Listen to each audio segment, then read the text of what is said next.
Hello. I'm going to read something to you from the first work of Western literature, Homer's Iliad.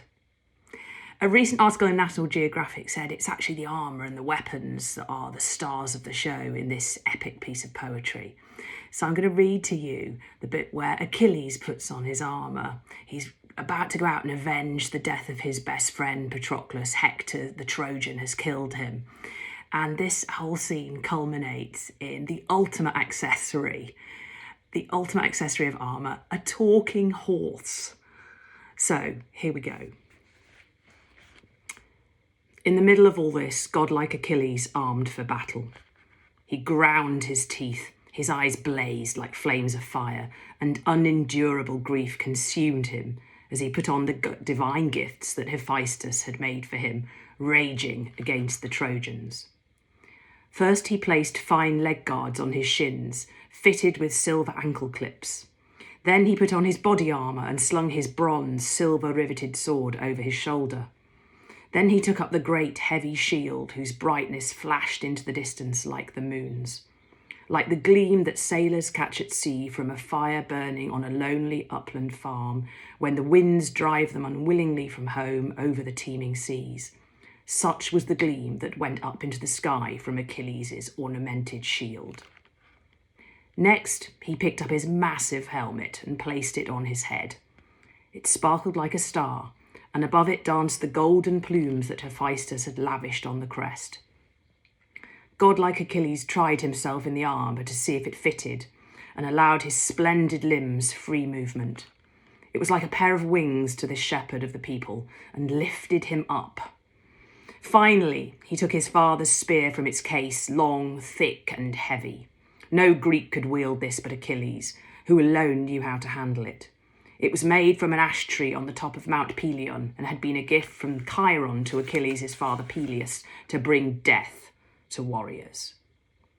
Meanwhile, Automedon and Alcimedon were busy seeing to the yoking of the horses. They fitted the yoke straps round their chests, put the bits in their mouths, and drew the reins back into the chariot. Then Automedon picked up a shining whip that fitted his grip and leapt in behind the pair. Achilles, armed for battle, followed him in, resplendent in his armour, like the shining sun, and called to his father's horses in a terrible voice. Xanthus and Balius, Podarges' legendary foals, try this time to think more carefully about bringing your charioteer back to his friends alive when the fighting is done, instead of leaving him dead on the battlefield, as you left Patroclus. From under the yoke, flashing-footed Xanthus replied. He had lowered his head so his mane came tumbling down from the yoke pad and swept the ground. The goddess white-armed Hera had endowed him with human speech.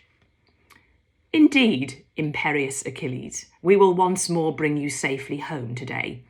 But the day of your death is drawing near, and it is not we who will be the cause of it, but a great god, an inexorable destiny.